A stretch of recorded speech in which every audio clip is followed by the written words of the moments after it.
Patient को check करना है। जी सर।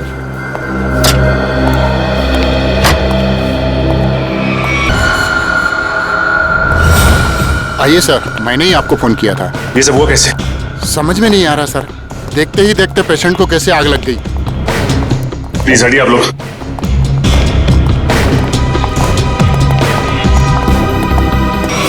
अंश, अंश,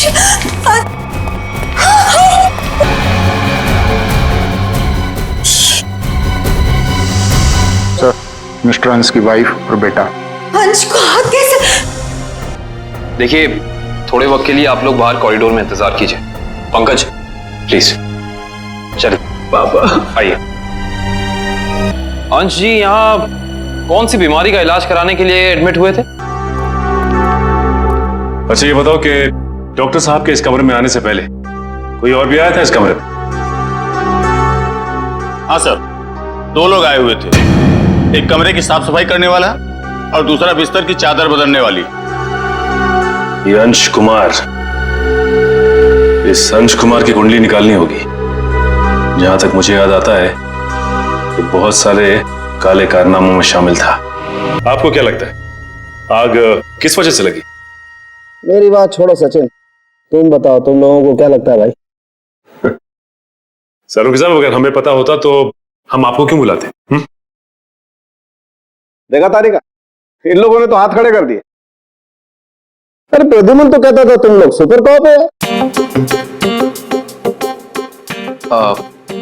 सर हम तो सिर्फ तहकीकात कर सकते हैं, अंदाजा लगा सकते हैं, लेकिन इस साइंस के मास्टर तो आप ही हैं ना। तो ठीक है, अंदाजा क्या लगाते हो वो अंदाजा ही बता दो यार।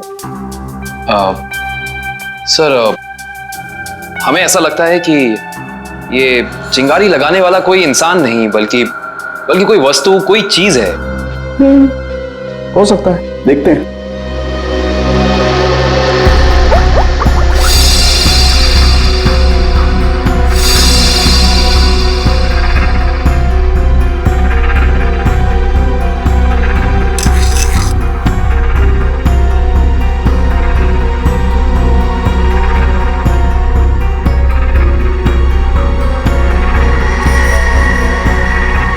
ये बात है।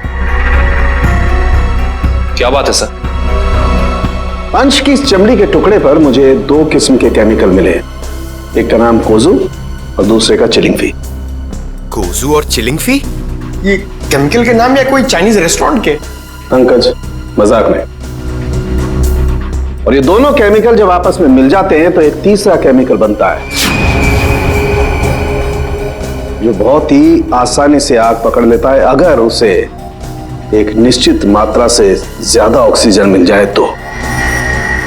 और जैसे ही डॉक्टर साहब ने इस कमरे का दरवाजा खोला, यहां का ऑक्सीजन लेवल बढ़ गया। इसका मतलब अंश की बॉडी पे ये केमिकल हॉस्पिटल के किसी अंदर वाले ने लगाया है। अंदर वाले ने।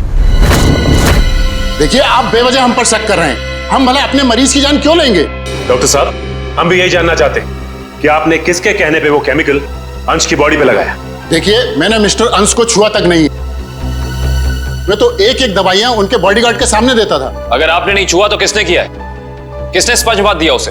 देखिए, मिस्टर अंश यहाँ पर फूड पॉइजनिंग के इलाज के लिए आए थे, तो स्पंज बाथ देने का तो सवाल ही नहीं उठता। मैं कह रहा हूं ना कि हम में से किसी ने भी उनकी बॉडी के ऊपर कोई केमिकल नहीं लगाया। अच्छा, तो आप ये कहना चाहते हैं कि डॉक्टर सालुंके गलत कह रहे हैं? जी नहीं, मैं ये बिल्कुल नहीं कह रहा हूँ। मैं सिर्फ इतना कह रहा हूँ कि मैंने या मेरे किसी भी स्टाफ ने उनकी बॉडी के ऊपर कोई केमिकल नहीं लगाया है। 2 लोग आए हुए थे। एक कमरे की साफ सफाई करने वाला और दूसरा बिस्तर की चादर बदलने वाली।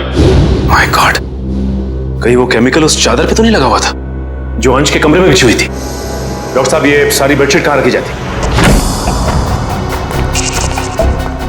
देखिए सर, यहाँ पर सारे रूम नंबर्स लिखे हुए हैं और उस कमरे के रूम के अनुसार वहाँ की बेडशीट और बाकी का सामान रखा हुआ है। सर, ये अंश के रूम का लॉकर है।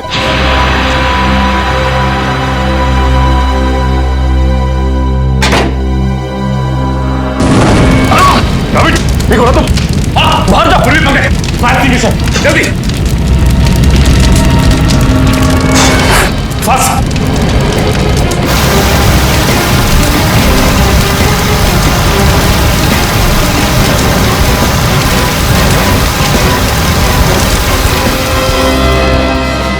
नवीन, लगता है थोड़ा केमिकल रह गया था इसमें। सही कह रहे हो सचिन, अब तो इस लॉकर को बाहर निकालना ही पड़ेगा। आप लोग प्लीज थोड़ा पीछे रहिए।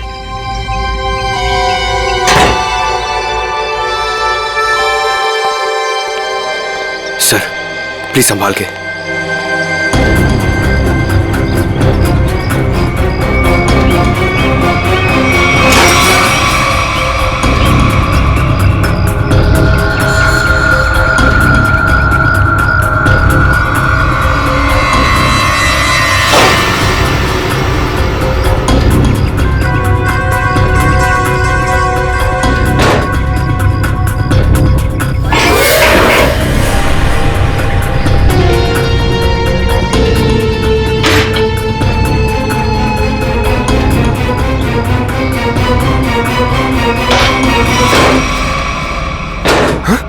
सर ये क्या, आपकी बार तो आग ही नहीं लगी।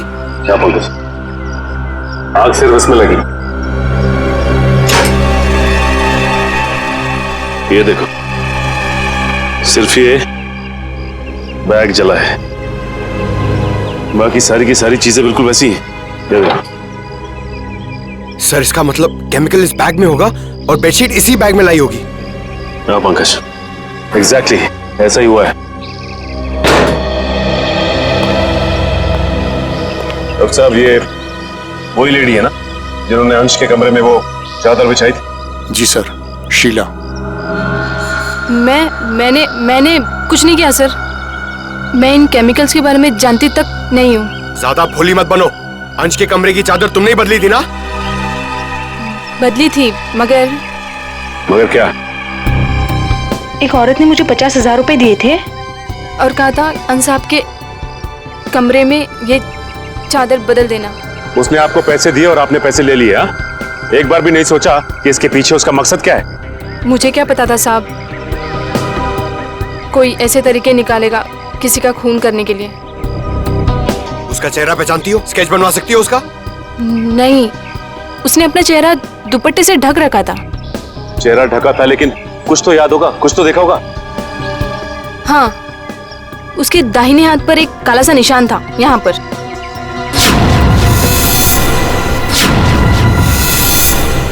ठीक है, आप लोग जा सकते हैं। जी सर। अंश को फूड पॉइजनिंग हुई उसके घर पे, जिसके बाद वो हॉस्पिटल में एडमिट हुआ। और कमाल की बात है कि हॉस्पिटल में आने के बाद वो जल के मर गया। कुछ तो गड़बड़ है।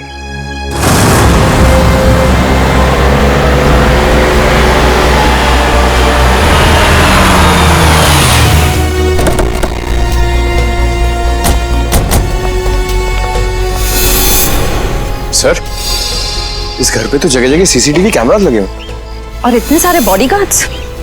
लगता है अंश जानते थे कि उनकी जान को खतरा है। राइट श्रेया, कोई ना कोई बात तो जरूर थी, वरना इतनी ज्यादा सिक्योरिटी कोई मामूली इंसान नहीं रखता। किससे मिलना है आपको? सीआईडी? अब अंदर जा सकते हैं? Thank you.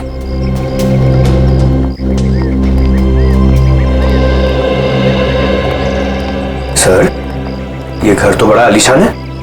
अंश बहुत पैसे वाला रहा होगा। जितना बड़ा आदमी उसके उतने ज्यादा दुश्मन। नमस्कार। नमस्ते। आपसे कुछ सवाल पूछने थे। जी पूछिए। जिस रात अंश जी की तबीयत खराब हुई, उस रात उनका खाना किसने बनाया था? साहब, खाना तो मैंने बनाया था, लेकिन मैंने कुछ नहीं किया।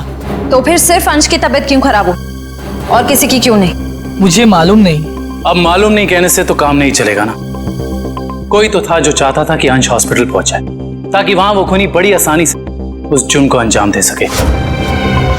एनीवेज, हमें उस पार्टी की गेस्ट लिस्ट चाहिए थी। जी। गोपी पिछले 5 साल से उनका खाना बना रहा है, ये ऐसा कुछ नहीं कर सकता। तो और कौन कर सकता है? क्या आपको किसी पर शक है? शायद गगन। गगन? अच्छा, ये गगन कौन है? पापा का बिजनेस मैनेजर था। अभी कुछ दिन पहले उसे नौकरी से निकाल दिया था। पार्टी में गगन भी आया था? हाँ, मगर बिन बुलाए। हाँ साहब, गगन हो सकता है। उस दिन पार्टी में मैंने उसको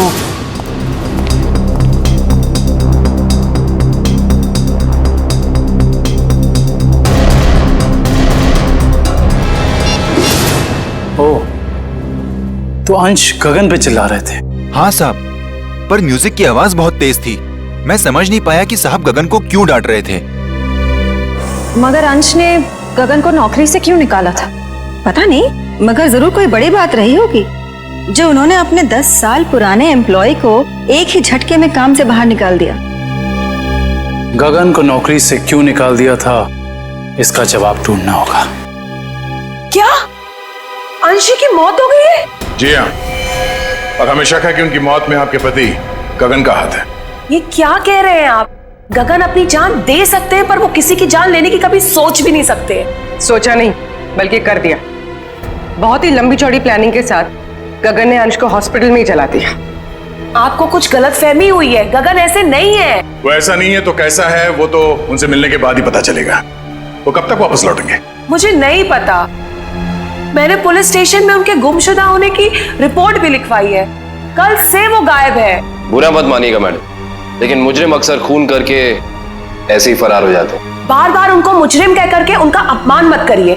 अगर उनको जुर्म करना ही होता तो वो अंश जी की बात मान करके अंकित को मार ना देते। एक मिनट, क्या कहा आपने? अंश जी ने गगन को अपने बेटे अंकित का खून करने का काम सौंपा था, पर गगन ने साफ इनकार कर दिया और इसी वजह से उन्होंने गगन को नौकरी से निकाल दिया।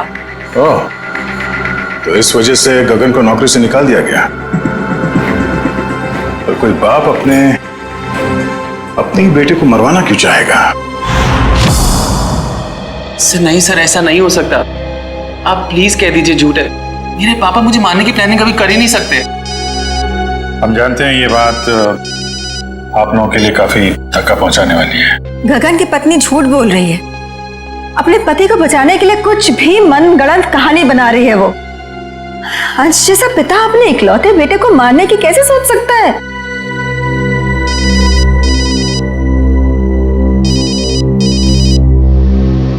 किसका फोन है अंकित? चाहो तो बात कर लो। नहीं सर, इंपॉर्टेंट फोन नहीं है। एक्चुअली मेरा एक फ्रेंड मुझे मिलने के लिए परेशान कर रहा है और फिलहाल मैं किसी से मिलना नहीं चाहता। सर, अगर आपके सवाल पूरे हो गए हो तो क्या हम जा सकते हैं? अब हमें अंश की शोक सभा की तैयारी करनी है। ठीक है, आप जा सकते हैं। इशिता? Yes sir.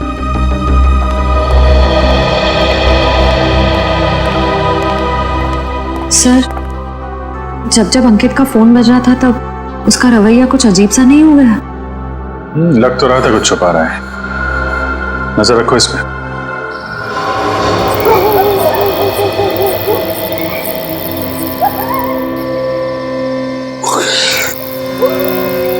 सर, हम लोग क्या रात भर यहीं खड़े रह के पहरा देंगे? रात बहुत काम की चीज होती है पंकज। जो काम दिन के खुले उजाले में नहीं किए जा सकते ना, वो रात के साए में हो जाते हैं। सर, अंकित आ रहा है। आ नहीं रहा श्रेया, हमें ले जा रहा है अगले सुराग तक।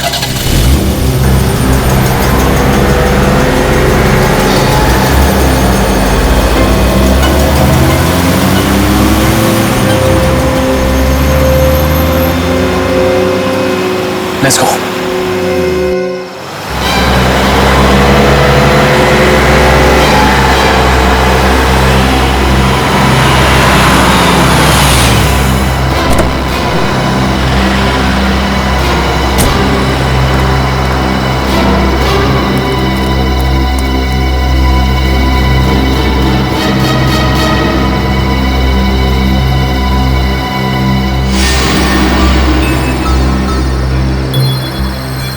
सर, ये इतनी रात को यहाँ ढाबे पे खाना खाने को आया है?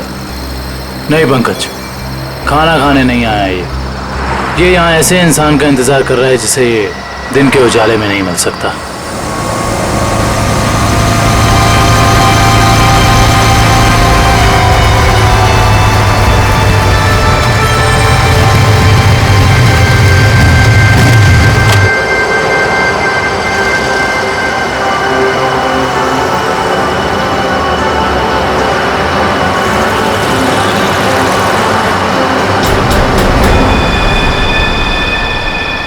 सर, मैंने तो सोचा ये लड़का होगा, ये तो लड़की निकली।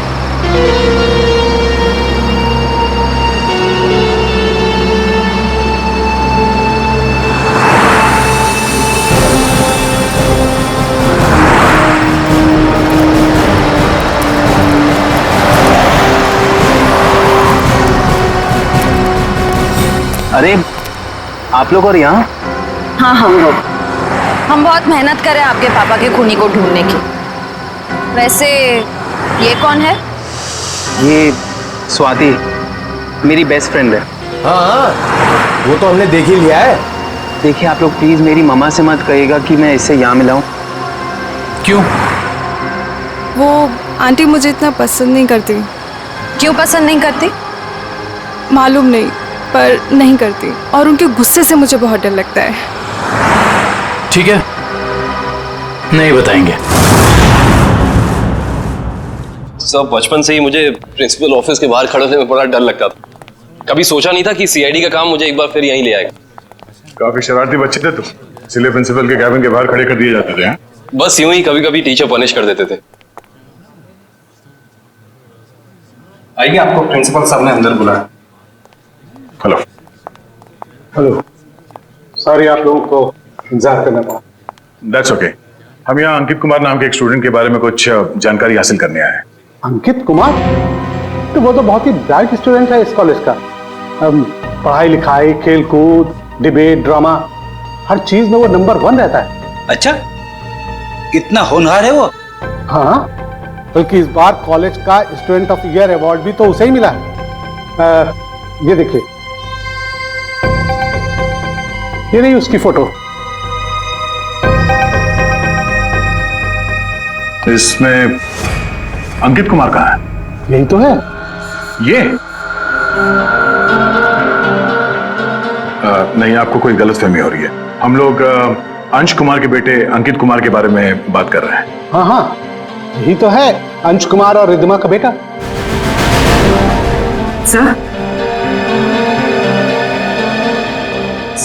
अगर ये असली अंकित है तो फिर वो कौन है?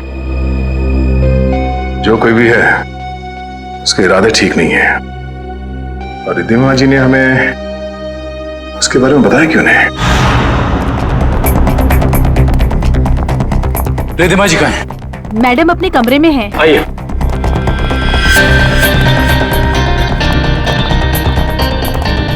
मैडम सीआईडी वाले आए हुए हैं। मैडम। रिद्धिमा जी।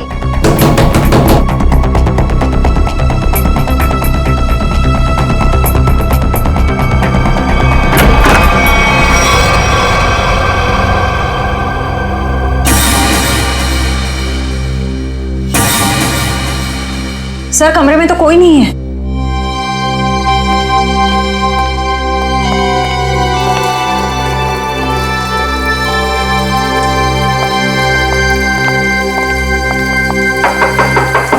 रिद्धिमा जी।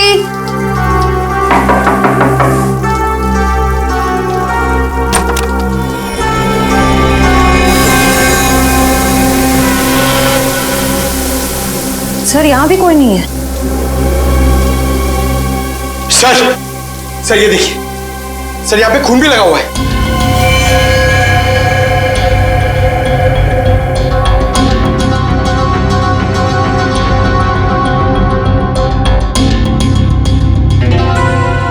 शायद रिद्धिमा जी का किडनैप हो गया। इन टुकड़ों को देख के तो यही लगता है कि उनकी किडनैपर के साथ हाथापाई हुई होगी। अंकित कहाँ है? बुलाओ उसे। अंकित बाबा तो आज सुबह घर से बाहर चले गए हैं। निखिल, अंकित को फोन लगाओ। इस कमरे में इतना कुछ हो गया और किसी को भनक तक नहीं लगी। फायदा क्या घर में इतनी सिक्योरिटी का? अच्छा ये बताओ कि खिड़की के पीछे की तरफ भी कैमरा लगा है ना? जी सर। मुझे उसकी फुटेज देखनी है।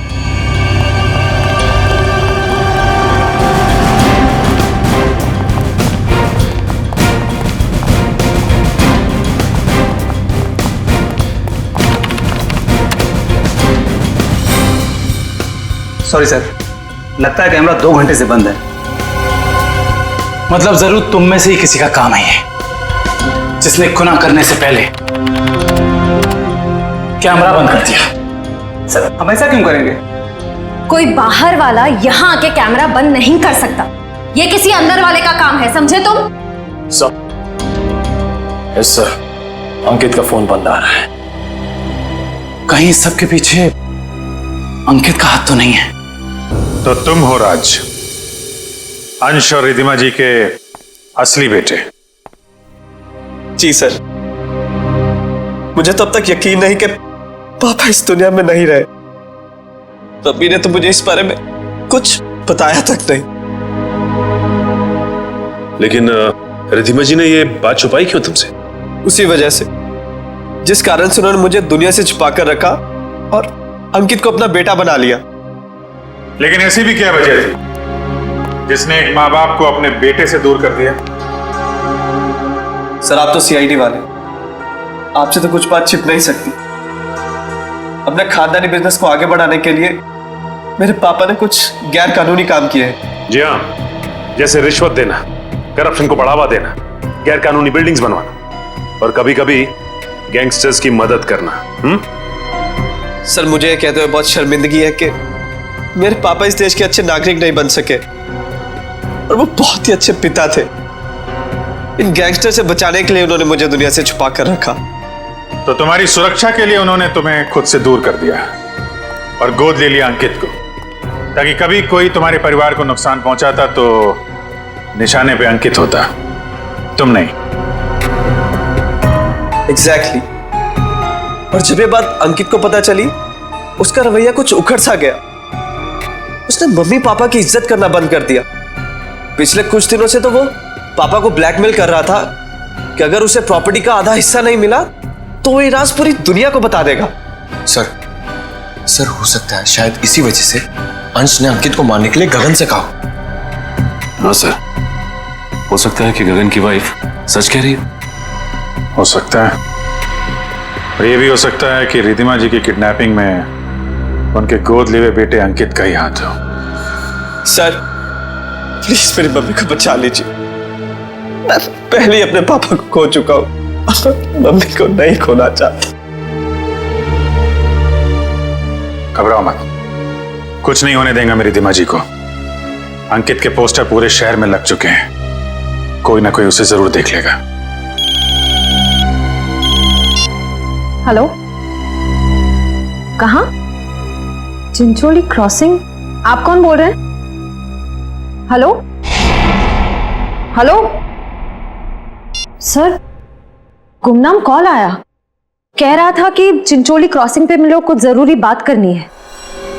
जरूरी बात करनी है? फिर तो मिलना पड़ेगा।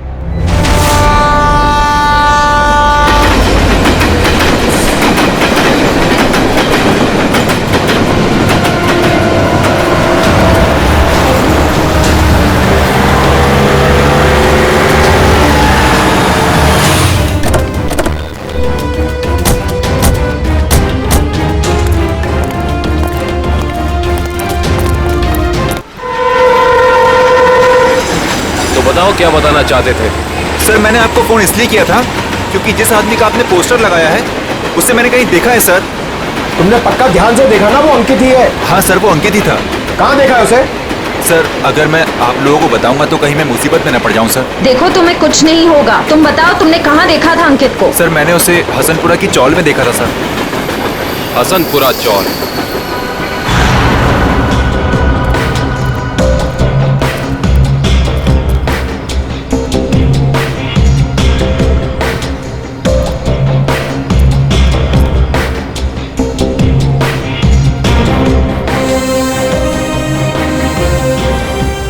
इधर रहता है। इधर? हाँ।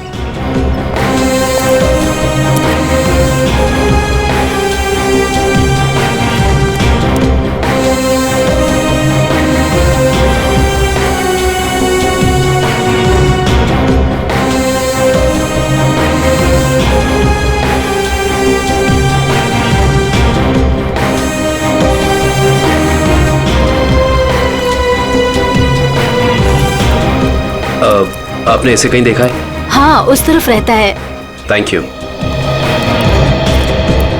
सर, पता चल गया, अंकित उस घर में आता जाता था। सर सर सर सर बहुत मुश्किल हुई सर, लेकिन मैंने पता कर लिया है। अंकित इसी घर में आता जाता था, ये घर में। पंकज, हम सबको पता है। अब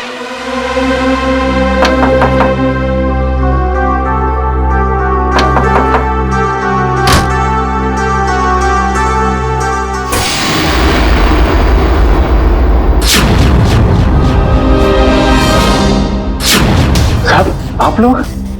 हाँ, हम लोग। सर यहाँ? हमें एक बॉडीगार्ड की जरूरत थी, तो सोचा क्यों ना तुमसे मिल लिया जाए। क्या मजाक करते हैं साहब? सीआईडी को कब से बॉडीगार्ड की जरूरत पड़ने लगी? जब से तुम जैसे बॉडीगार्ड गुनाह करने लग गए। जिस परिवार ने तुम्हें अपनी सुरक्षा के लिए रखा था, तुम उसे ही नुकसान पहुंचा रहे हो। ये क्या कह रहे हैं साहब आप? अंकित क्यों आता था यहाँ? अंकित बाबा यहाँ नहीं आए। हमसे झूठ बोलने का कोई फायदा नहीं है। सीआईडी से ना कोई बच सका है और ना बच पाएगा, इसलिए कह रहे हैं सब सच सच बता दो। हम जान चुके हैं कि अंकित अंशी का बेटा नहीं है। बताओ क्या सच है? बोलो क्या सच है? बताता हूँ। दरअसल में अंकित का असली बाप मैं हूँ। तो?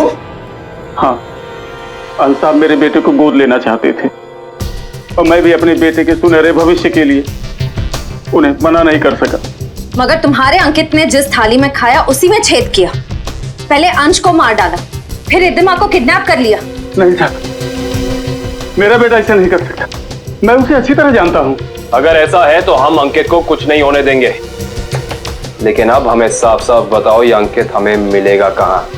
अंकित अपने दोस्त स्वाति के साथ है, ग्रीन सी लॉज में। ग्रीन सी लॉज?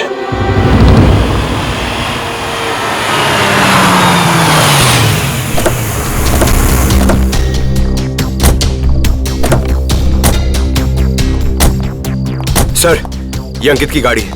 अंदर चल के चेक करते हैं।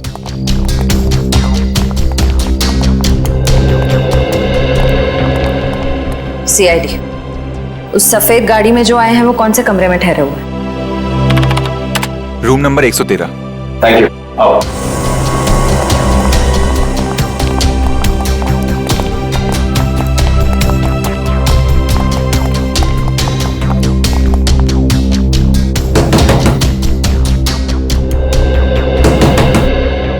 कौन है?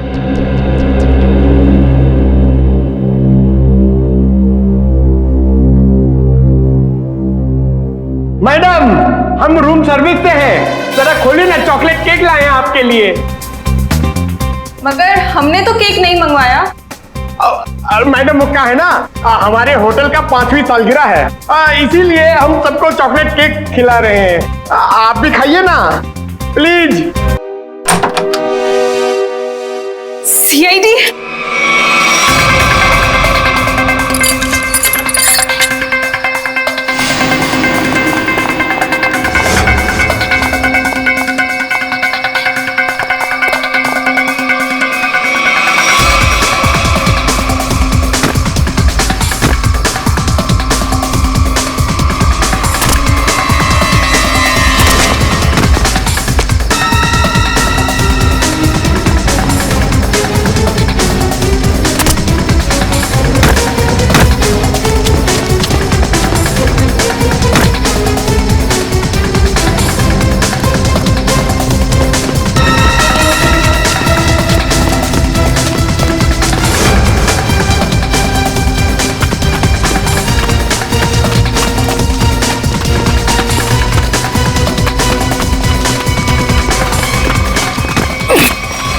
प्लीज मुझे छोड़ दो, प्लीज।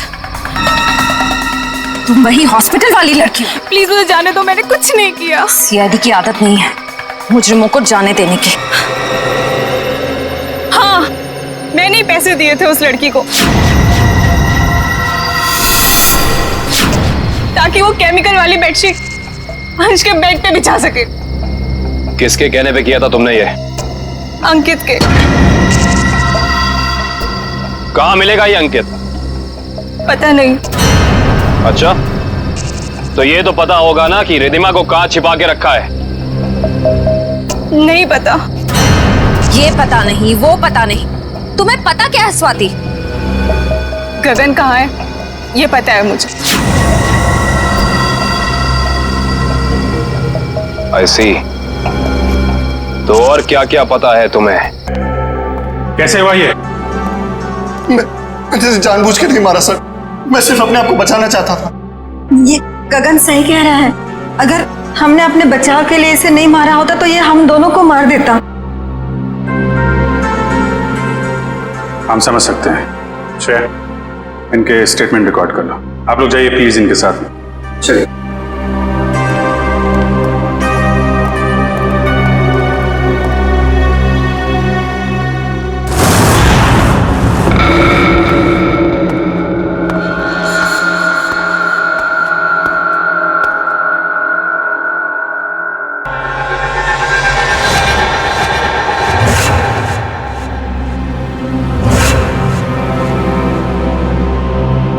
मम्मी, मम्मी, मम्मी,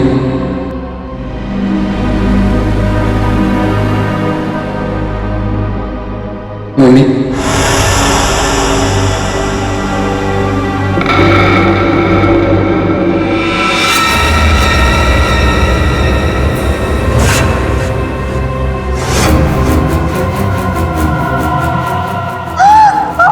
आपने मेरे साथ ऐसा क्यों किया? हमने मेरे साथ ऐसा क्यों किया मम्मी? क्यों मुझे धोखा दिया?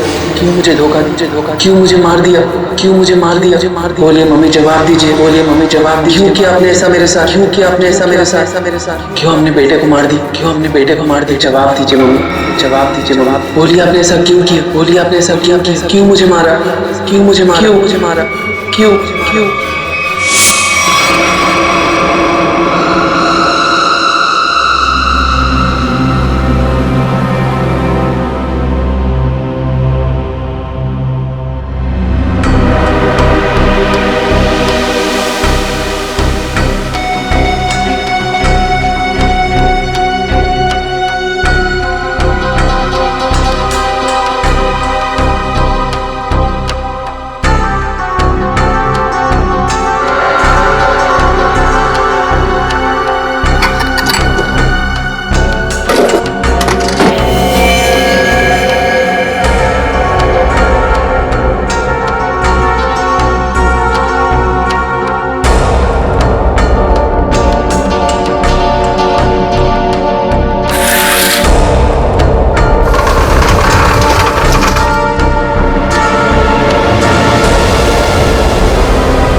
तुम्हें तो मैंने मरवा दिया था ना, तुम जिंदा कैसे हो गए? मरे हुए लोग कभी जिंदा नहीं होते रिधिमा जी। ये सब तो सीआईडी का प्लान होता है, गुनहगार से उसका जुर्म कबूल कराने का। अंकित तो कभी मरा ही नहीं था। इतना बड़ा धोखा मेरे साथ। मैं धोखा तो तुमने दिया। मैंने जो कुछ भी किया अपने बेटे के लिए किया है। राज, तुम्हारे पापा तुम्हें अपने गैर कानूनी बिजनेस में शामिल करना चाहते थे, लेकिन मैंने तुम्हें हमेशा गुनाहों के इस साए से दूर रखना चाहा। माँ, मैंने कभी सपने में भी नहीं सोचा था तुम भी पापा की तरह इस तरह गुनाहों के दलदल में धंसी हुई हो। और इसीलिए इन्होंने पापा को मारने के लिए मेरी मदद ली थी और प्रॉपर्टी में 25% शेयर देने का वादा भी किया था। इस प्लान में तुम दोनों मिले हुए हो, इसके बारे में तुम्हारी दोस्त स्वाति ने हमें पहले ही बता दिया था। उस पार्टी के दिन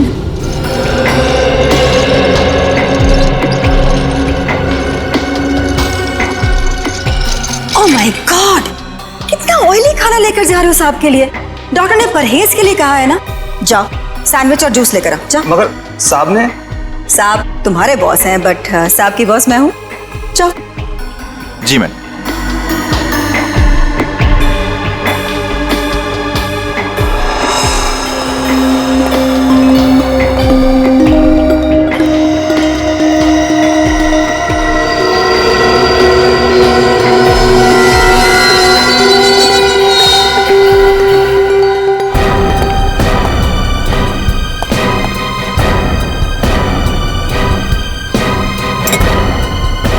गुड, तुम जाओ, मैं साहब को खाना खिला दूंगी। जी मैं कभी सोच भी नहीं सकता था कि आप ऐसा करेंगे। खुद गुनाह किया और मुझे फंसा दिया। तो और क्या करती? तुम्हें पता चल गया था कि अंकित अंश को मारना चाहता है, इसीलिए मैंने आखिरी वक्त पर सारी बाजी पलट दी। और उस पलटी बाजी में मेरी भी बलि चढ़ा दी थी।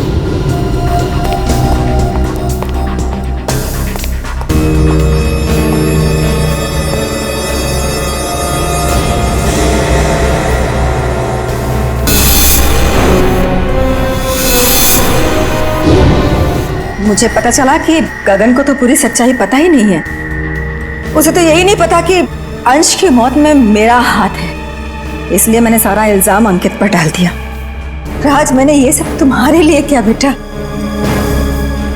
गुनाहों पे ममता की चादर ओढ़ देने से तुम्हारे पाप धुल नहीं जाएंगे मैडम। आप दोनों का फैसला अदालत करेगी, या तो फांसी होगी या फिर जिंदगी भर जेल।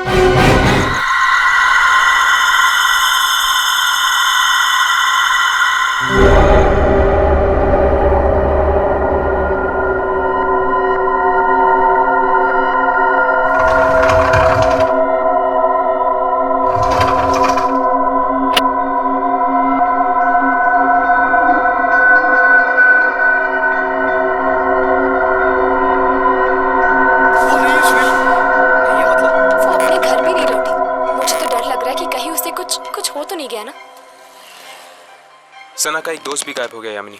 हो सकता है इन दोनों की गायब होने की वजह एक ही हो। हर्ष, ये तो वही लड़का है जो सना के साथ था। ऐसी क्या जरूरी बात थी कि तू रात तक नहीं रुक सकता था? मैं जानता हूँ सुनील, तुझे मेरी बात पे यकीन नहीं आएगा। ये घबराए हुए लग रहा है। कुछ हो तो नहीं गया? कल रात को सना को राहुल दिखा था अपने घर, पर जब वो वहां पर गई तो राहुल था ही, फर्श पे खून पड़ा था। क्या बकवास कर रहा है? मैं सच कह रहा हूँ सुनील, इसलिए कल रात को मेरे घर उसे अपने घर में रहने से डर लग रहा था। इसीलिए सना के घर पे ताला लगा हुआ था। ये सना का भी ना दिमाग खराब हो गया। वो है कहाँ पर अभी? वो नहीं है सुनील। नहीं है मतलब? सना गायब हो गई। गायब हो गई मतलब? देख, तू साफ साफ बता, हुआ क्या? कल रात मेरे घर एक बस आई थी, सना को लेकर।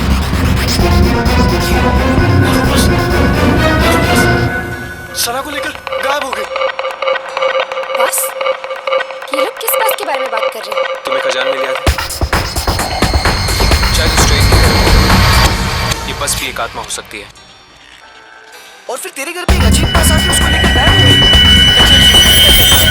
ये क्या तो तू आ गया या तो सना आ गई। मैं जा रहा हूँ। सुनील, सुनील रुक जा, सुनील, सुनील। चलो।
ठंडी हवा। अच्छा गिफ्ट दिया हमारे सीईओ प्रमोद साहब ने। नहीं, वैसे भी हमें इस घर में एसी की सख्त जरूरत थी। अच्छा घनश्याम जी, मतलब आपको इस घर में मेरी जरूरत नहीं है? अरे मैडम, अगर ऐसी बात होती तो क्या मैं दूसरी शादी करता? अच्छा अच्छा चलो, बहुत रात हो चुकी, अभी हमें सोना चाहिए। चलो सो जाओ।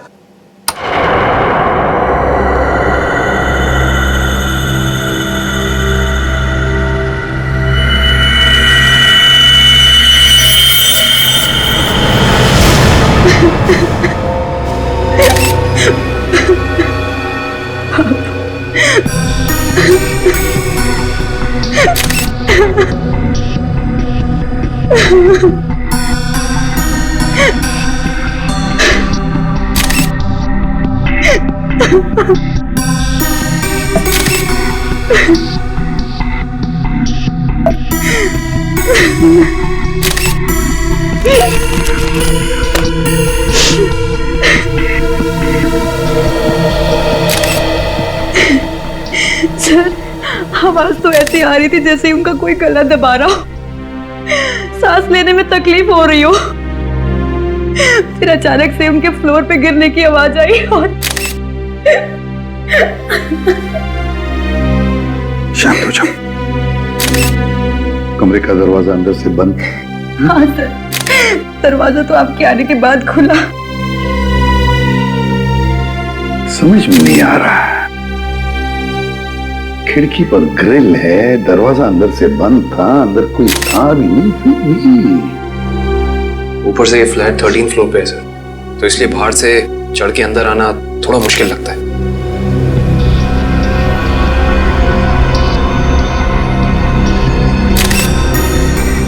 अगर चंद्र जी को किसी ने मारा भी होता तो कोई न कोई निशान तो होते यहाँ पर। अगर गला घोट के मारा होता तो गले पर उंगलियों के निशान, किसी हथियार से मारा होता तो हथियार के निशान होते, घाव के निशान होते, खून के धब्बे होते, मगर यहाँ पर तो कुछ भी नहीं, सब कुछ साफ। ये कैसे हो सकता है?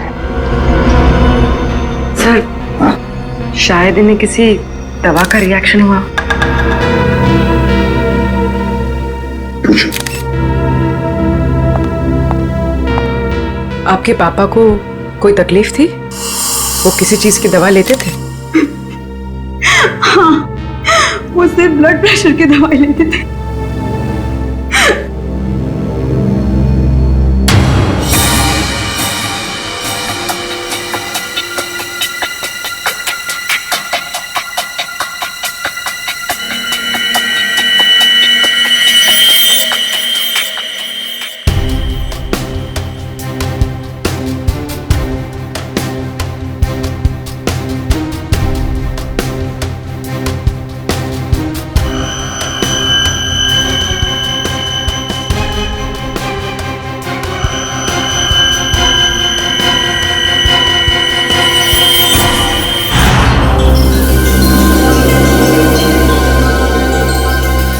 ये यहाँ कुछ लगा हुआ है पाउडर जैसा। इन्होंने सोने से पहले कुछ और खाया? हाँ। जी नहीं, रात को खाना खाया था हम दोनों ने, बस।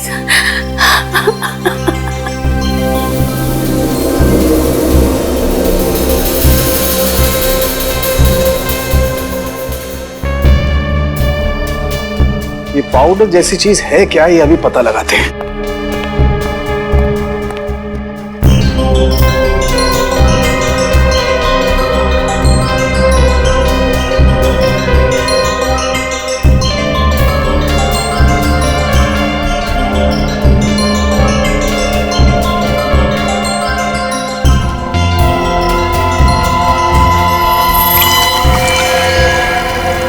Oh my God, ricin. Ricin? हाँ, राइसिन बहुत ही खतरनाक जहर है। जरा सा छुआ और आदमी गया काम से। इसका एक्शन टाइम? दया बस चाय की चुस्की जितना, कुछ ही पलों में अंदर जाता है, चोक कर देता है बॉडी को और इंटरनल ब्लीडिंग शुरू हो जाती है। जहर यहाँ आया कैसे? सर, ये खिड़की के पास से कुछ मिला सर। क्या है, देखो जरा।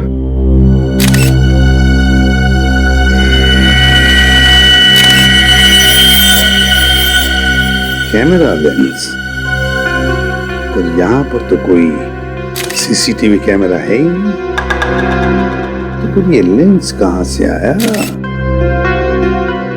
लेंस कहां से आया?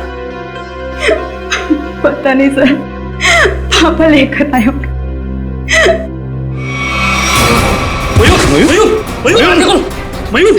मयूर, आप दोनों के अलावा कोई और भी यहाँ रहता है?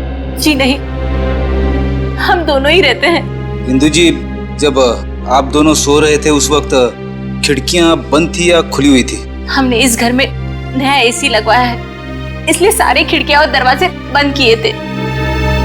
मैडम, आप दोनों के सिवा घर में कोई नहीं था। घर की खिड़कियां दरवाजे सब बंद थे, मतलब बाहर से कोई तीसरा आदमी अंदर आ नहीं सकता था। और आपके पति की मौत एक बहुत ही तेज जहर से किया गया है, और वो जहर सिर्फ आपके पति को दिया गया है, आपको नहीं। हा?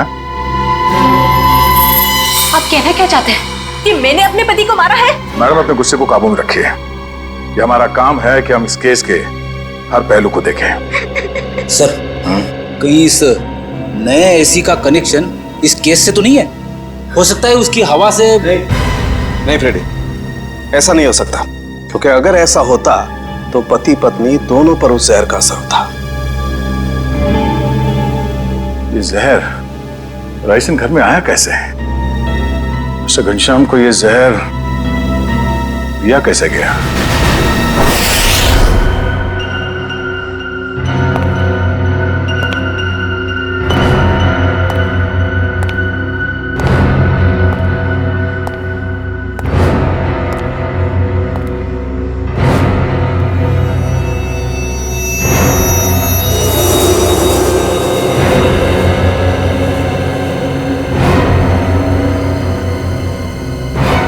बस बॉडी में रेसिन ज्यादा मात्रा में नहीं गया था, इसीलिए बच गया है।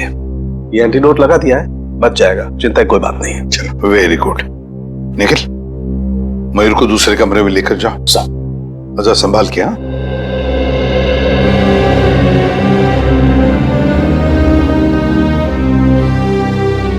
आराम से आराम से। सांके, वो जो लेंस हमें चंद्रा के घर से मिले थे, उसके बारे में कुछ पता चला अब तक? वो तारिका चेक करिए बस।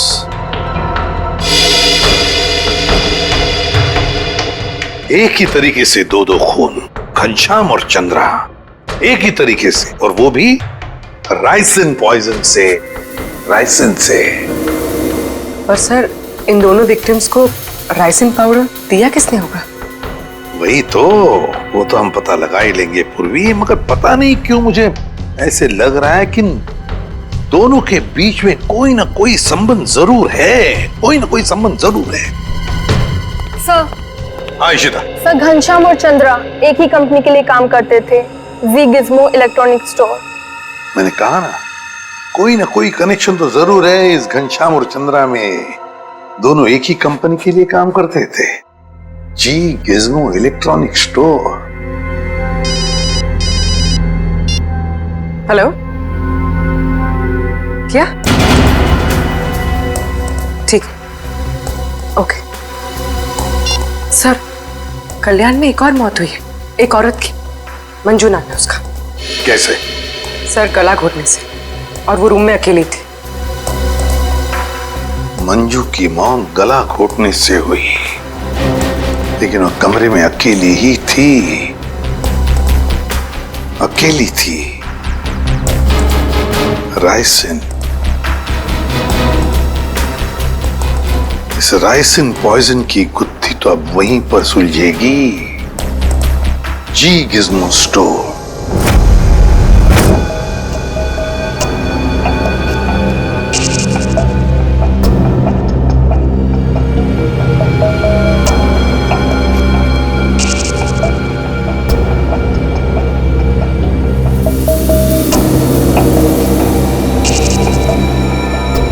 यह है माइक्रोपिन कैमरा का एक हिस्सा, और ये वहां पे लेंस नंबर दिख रहा है।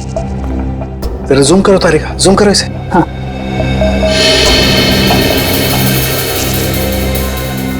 अब क्लियर है। एक मिनट, ACT 129098। और एक मिनट, ये देखो सचिन, ये जो तुम्हें व्हाइट डार्क स्पॉट दिखाई दे रहे हैं, ये दरअसल राइसिन के क्रिस्टल्स हैं। तो इसका मतलब सर, वो कैमरा उस डिवाइस पे लगाया गया था जिस पे राइसिन लोड किया गया। बिल्कुल। अब ये पता करना है सर कि वो है क्या। वो कौन सी ऐसी चीज है जो आसानी से खिड़की के अंदर घुस जाती है और ऊंची से ऊंची जगह चली जाती है। निकले, काम करो, पता करो कि ये कैमरा कौन कौन सी कंपनी बनाती है। ACT 129098।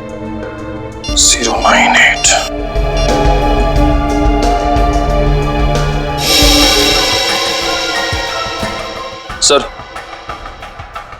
सर ये कैमरास दो कंपनी बनाती है सर। एक बेंगलोर में है सुपरविजन, दूसरी नोएडा में है जेड ब्राइट कंपनी। ओके, एक काम करो, तुम बैंगलोर वाली कंपनी को फोन लगाओ, मैं नोएडा में फोन लगाता हूँ। Sir. Hello, Z Bright company? जी बोलिए। जी, मैं मुंबई CID से इंस्पेक्टर सचिन बोल रहा हूँ। CID से? जी हाँ, मैं आपके सेल्स ऑफिसर से बात करना चाहता था। सर आप होल्ड कीजिए, मैं आपका कॉल कनेक्ट कर देता हूँ। ठीक है। देखिए, मैं मुंबई CID से इंस्पेक्टर निखिल बोल रहा हूँ। मुझे ये सुपरविजन कंपनी के क्या? अच्छा, ओके, शिफ्ट हो गई। Okay, thank you. सर ये बेंगलोर वाली कंपनी 1 साल पहले बंद हो चुकी है, अब वहाँ पे कोई और कंपनी है। हेलो सर, मेरे सीनियर लाइन पे हैं, आप बात कीजिए। जी जी कहिए, मैं मिस्टर राजेश बोल रहा हूँ। मिस्टर राजेश, मैं CID से इंस्पेक्टर सचिन बोल रहा हूँ, मुंबई से। जी कहिए। हमें थोड़ी मदद चाहिए थी आपकी। कैसी मदद सर? देखिए राजेश जी, हम ये जानना चाहते हैं कि आपकी कंपनी 129 ACT 129098 इस सीरीज के कैमरा पिछले 2 हफ्तों में मुंबई में कहां भेजे? सर आप प्लीज मुझे अपना फैक्स नंबर दे दीजिए, जैसे ही मुझे पता चल जाएगा मैं आपको तुरंत फैक्स कर दूंगा।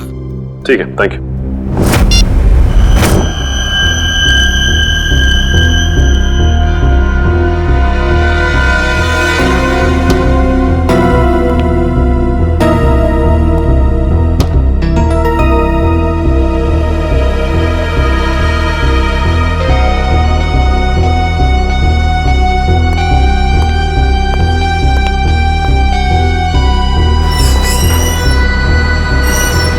सर आखिर ये तो बताइए कि बात क्या है? देखिए, कल रात इस शहर में 3 खून हो गए हैं, और जिन 3 लोगों का खून हुआ है वो तीनों आपके स्टोर के रिटायर्ड एम्प्लॉय थे। क्या? किन किन का मर्डर हुआ है सर? घनश्याम, चंद्रा और मैडम मंजू। सर मुझे आपको कुछ बताना है। जी बोलिए।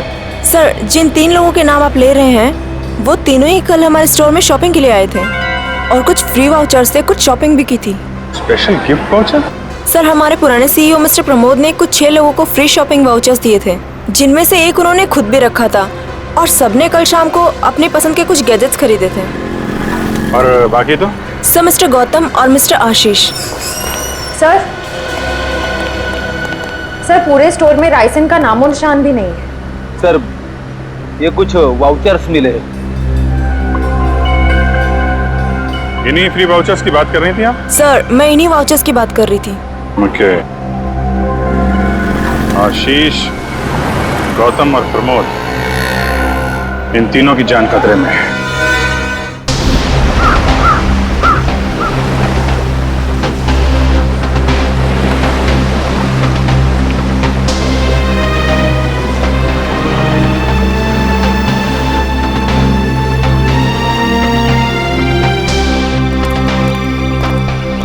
आइए साहब आइए, वो बगीचे में बैठे हैं प्रमोद जी।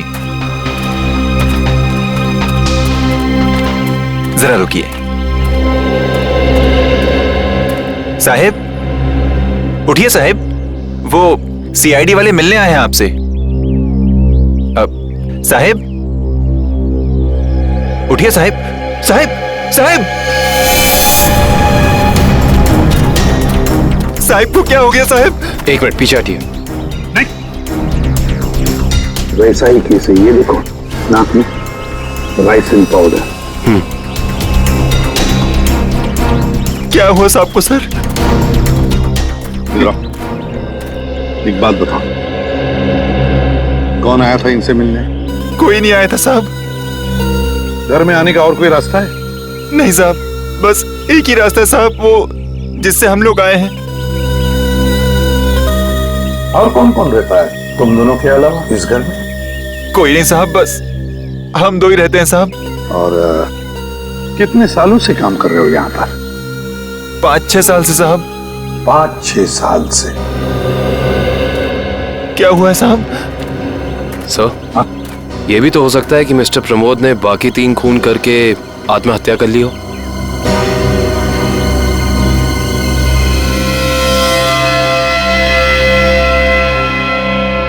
ये वही नया कूलर है जो तुम्हारे सेठ ने लाया था? हाँ साहब यही है। इसका बॉक्स वगैरह कहाँ है? पैकेजिंग का जो कचरा था वो वहाँ साहब, कचरे के डब्बे में। खोला किसने था? मैंने खोला था साहब। मास्क पहन लो।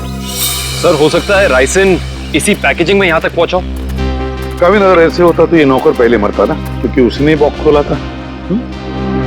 संभल के।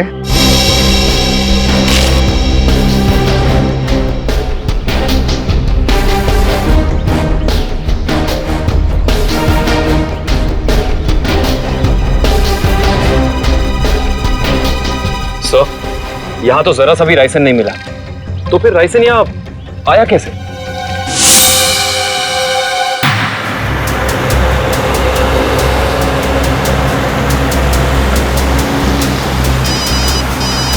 हाँ सर। सर हम लोग अलीबाग पहुंचने वाले हैं। हाँ सर, इलेक्ट्रॉनिक स्टोर के एक्स ऑपरेशन ऑफिसर गौतम के बेटे की एनिवर्सरी पार्टी है वहाँ। हाँ सर, हम वहाँ पहुँचते ही आपको रिपोर्ट कर देंगे। या थैंक यू सर। पार्टी में बहुत लोग होंगे। हाँ सर, अगर राइसिन का अटैक होता है तो बहुत बेगुनाह लोग अपनी जान गंवा बैठेंगे। नहीं, हम ऐसा होने नहीं देंगे।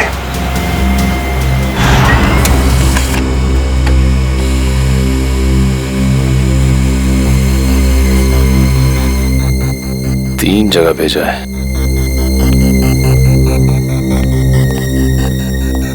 सर फैक्स आ गया। मुंबई में 3 जगह कैमरास भेजे गए हैं। तो चलो फिर इन तीनों कंपनियों के मालिक के दर्शन कर लेते हैं।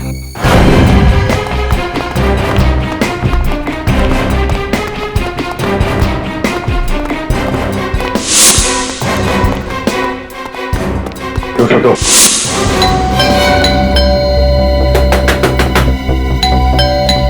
मिस्टर आशीष। सर कहीं हमें आने में देर तो नहीं हो गई? आशीष।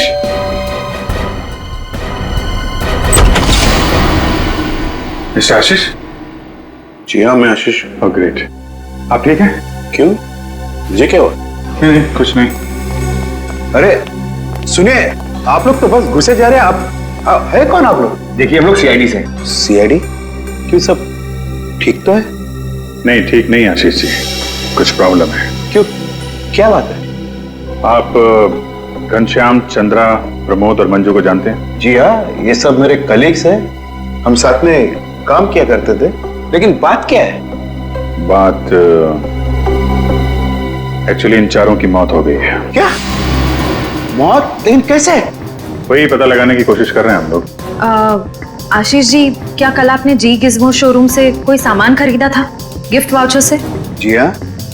कहाँ है वो? वो सोफे के पीछे। वो बॉक्स? जी हाँ। आपने इसे खोला तो नहीं? जी नहीं, वो कंपनी से टेक्नीशियन आने वाला था, बस इसका इंतजार कर रहा हूँ। अच्छा कि आपने हाथ नहीं लगाया। आप थोड़ा पीछे हो जाइए। लेकिन आप लोग बताते क्यों नहीं कि बात क्या है? थोड़ा खतरा है आशीष जी, आपको बाद में बताएंगे, आप पीछे आ जाइए। खतरा? जी पीछे प्लीज। लेकिन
इसमें तो कुछ भी नहीं है। वो जानलेवा पाउडर राइसिन गिफ्ट बॉक्स में नहीं आया तो फिर उन लोगों के पास पहुंचा कैसे?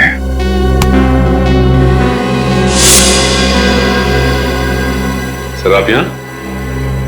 सचिन, तुम यहाँ क्या कर रहे हो? सर चंद्रा जी के यहाँ जो हमें कैमरास मिले थे जिसपे राइसिन के कुछ अंश भी मिले थे, वो सारे कैमरास आशीष जी ने मंगवाए थे सर। ये क्या बोल रहे हो आप लोग? कौन सा कैमरा? सर मेरे समझ में कुछ नहीं आ रहा है।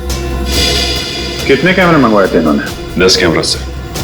बकवास कर रहा है सर ये ऑफिसर। मैंने कोई कैमरा नहीं मंगवाया सर। ये ऑफिसर झूठ बोल रहा है सर। झूठ बोल रहा है? अच्छा, और हमारे इस ऑफिसर के झूठ बोलने की वजह? सबूत है हमारे पास। नोएडा की जेड ब्राइट कैमरा कंपनी ने फैक्स भेजा है जिसपे आपका नाम और आपकी कंपनी 24 सिटी का नाम लिखा है। सब बिलीव मी सर, ये कैमरा और कंसाइनमेंट से मेरा कोई लेना देना नहीं सर। मैंने तो कभी बिजनेस किया ही नहीं। मैं तो जिंदगी भर सिर्फ नौकरी करता आया हूँ सर। Sir trust me. तो फिर आपका नाम और नंबर कंसाइनमेंट में कैसे? सर मुझे पता नहीं है सर। तो आप कहना चाहते हैं कि आपने कोई नया कंसाइनमेंट रिसीव नहीं किया है? जी नहीं। अभी पता चल जाएगा कंसाइनमेंट रिसीव किया या नहीं। तलाशी लो।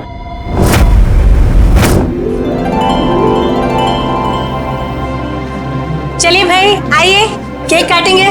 Please come. आओ। अनिल, यही तो हूँ। काटे केक? बिल्कुल बिल्कुल काटिए। यस। अरे रुको भी।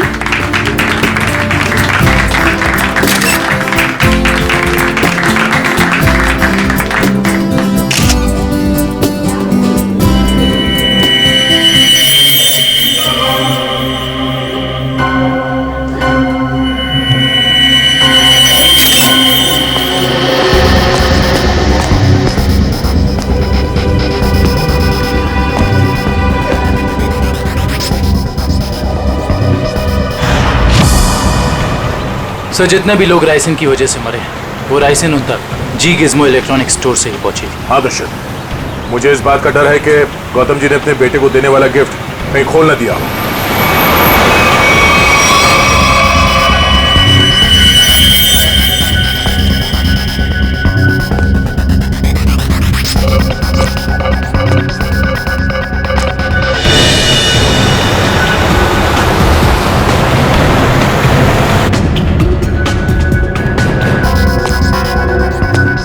राहुल,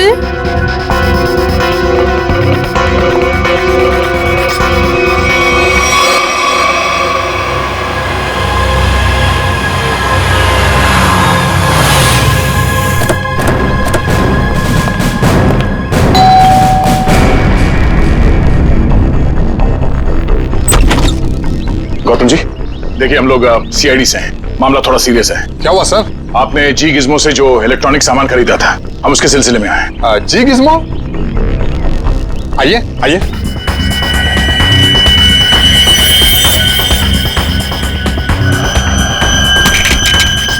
राहुल क्या कर रहे हो? राहुल मेरी बात सुनो। Rahul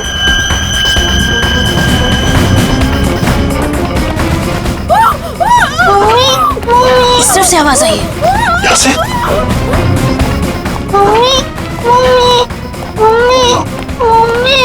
Sangeeta, Sangeeta, sir please ambulance बुलाइए ना सर। क्या हो गया सर इसको? देखो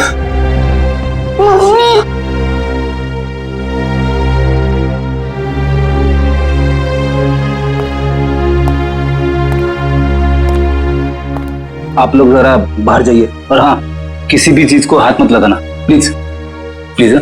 चलिए। सब पल्स नहीं है।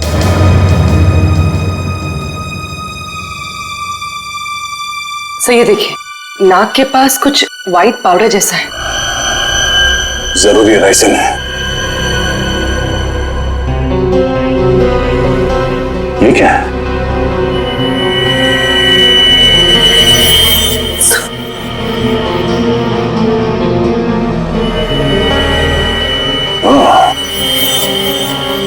तो ये चक्कर है।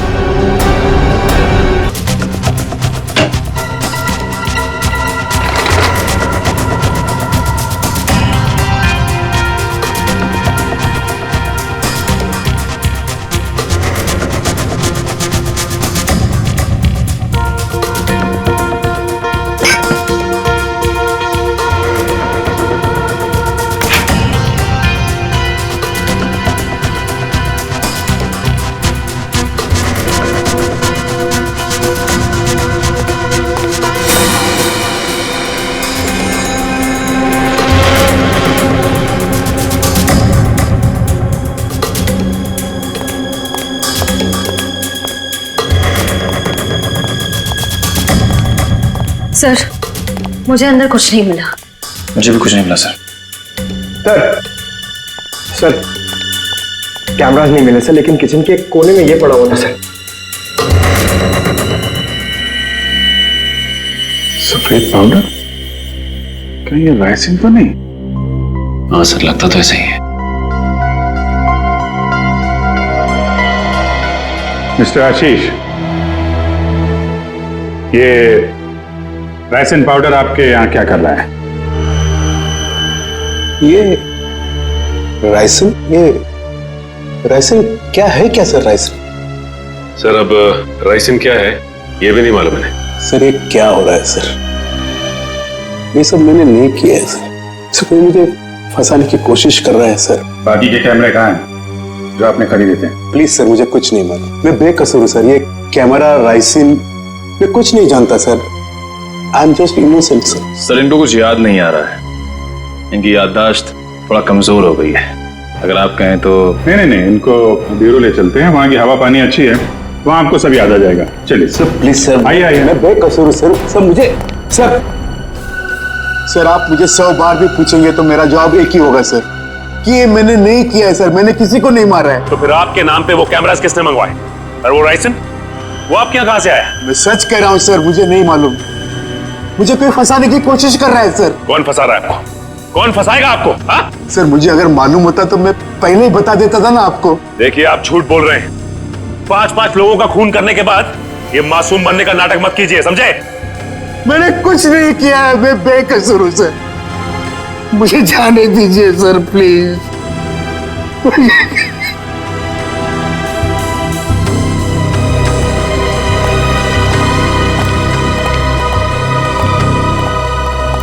सर ये आदमी तो बहुत टेढ़ा लग रहा है, लगता है आसानी से मुंह नहीं खोलेगा। सचिन, लगता है ये सच बोल रहा है। सर लेकिन सारे सबूत तो इसी की तरफ इशारा कर रहे हैं। सबूत तो पैदा भी किए जा सकते हैं सचिन, जरा सोचो। सारे कैमरास अपने नाम पर मंगवाना और फिर राइसिन पॉइजन अपने ही घर में छुपा के रखना। जो आदमी ये सारा प्लान करके इतनी होशियारी से सब कुछ कर रहा है, क्या वो इतनी मामूली सी गलती करेगा? कुछ और ही चक्कर है, कुछ और ही चक्कर है ये। सर अब पता कैसे लगेगा कि सबके पीछे है कौन? उस डिलीवरी बॉय से पूर्वी, कुरियर कंपनी के डिलीवरी बॉय से, उस लड़के से जिसने वो सारे कैमरास आशीष के घर पर पहुंचाए थे, उस डिलीवरी बॉय से।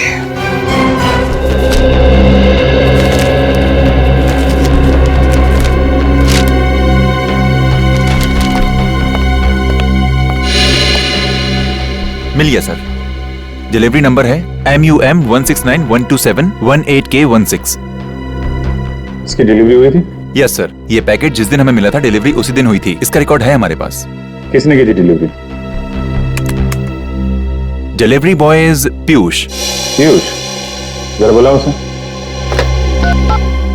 पीयूष, जरा बाहर आओ।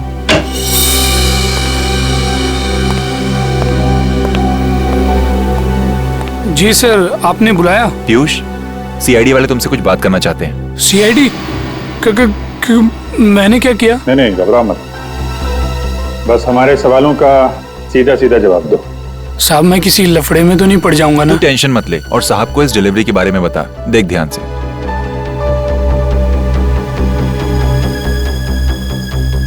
डिलीवरी किया ना साहब? किसको की थी? साहब जिसका नाम है उसी को किया ना। सवारा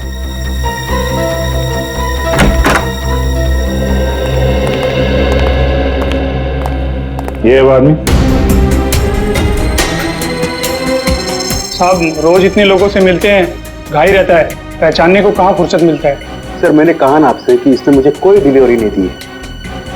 आप लोग तो मुझे बस फंसाने की कोशिश कर रहे हैं। आशीष जी एक मिनट, और देखो कोई जल्दी नहीं, ध्यान से देख के बताओ, यही थे?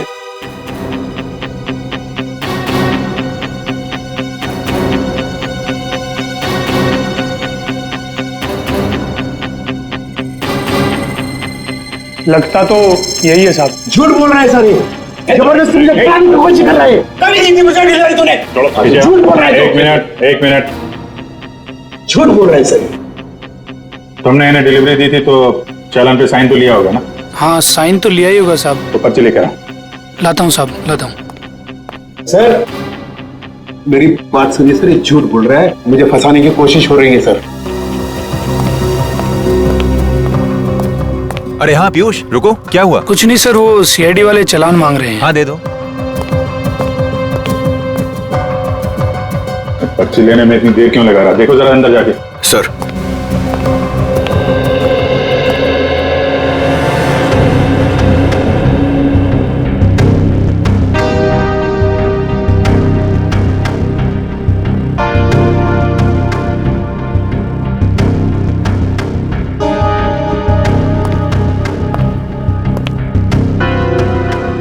सर वो भाग गया।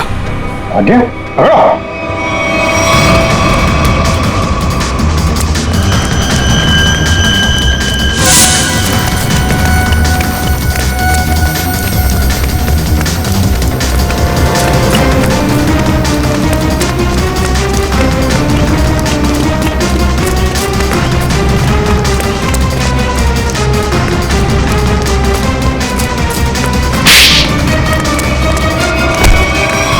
तुम्हें क्या लग रहा था कि बच के निकल जाओगे तुम? सर मैंने कुछ नहीं किया सर। सर मैं झूठ नहीं बोल रहा। तो भाग क्यों रहा था? सर मैं आपने देख के डर गया था सर। ठीक है, वो डिलीवरी तुमने किसको दी थी? हाँ? सर मैं बताता हूँ सर।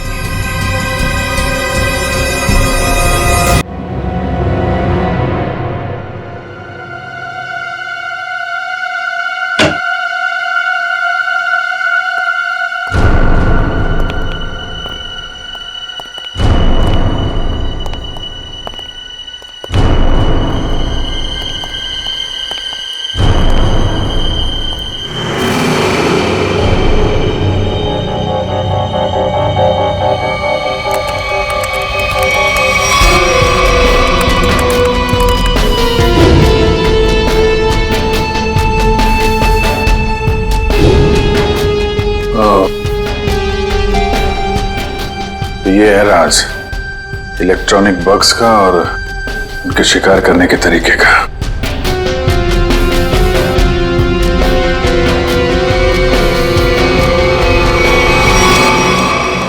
अरे अभी तो यहीं थी, ये लड़की कहां गायब हो गई? यहीं कहीं छुपी होगी, ढूंढो।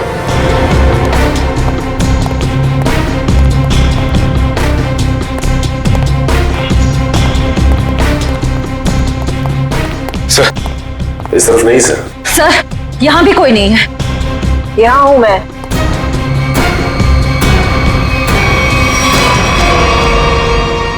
तुम इन सब के पीछे ये तो पता चल चुका है, लेकिन ये सब किया क्यों तुमने? बदला, दूसरों का हक छीनने वालों से बदला। किसका हक? कैसा बदला? मेरे पापा के हक का बदला, उनकी मौत का बदला। पापा की मौत का बदला? उनकी सारी जिंदगी की मेहनत चुरा ली गई। मेरे पापा एक बहुत बड़े इलेक्ट्रॉनिक जीनियस थे।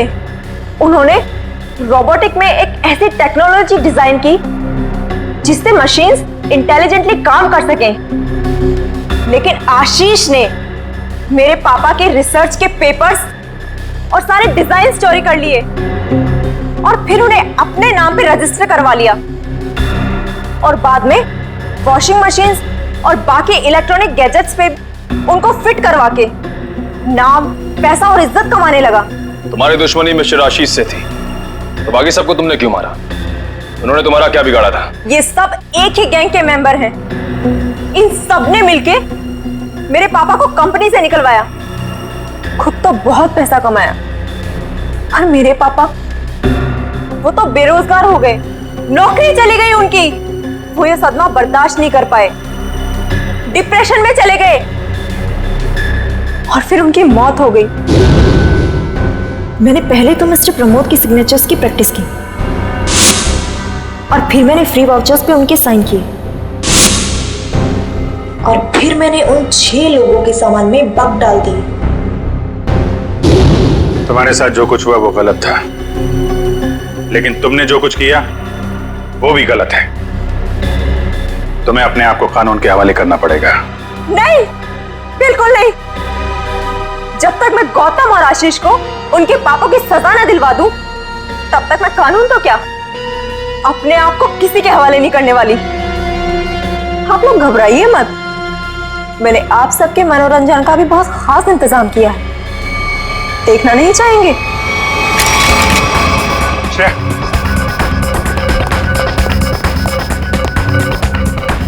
बस स्किन से टच नहीं होना चाहिए।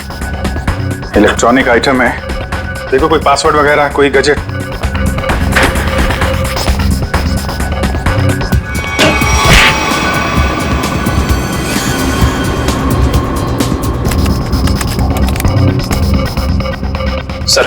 सर इससे गैजेट्स बंद नहीं हो रहे हैं। सर गोली मार देता हूँ। नहीं नहीं, गोली मत चलाना, ये फटेगा तो राइस एंड पाउडर उड़ेगा और खतरा हो सकता है। इन कीड़े मकोड़ों के लिए इतने बड़े हथियार की जरूरत नहीं है, इनका इलाज है मेरे पास।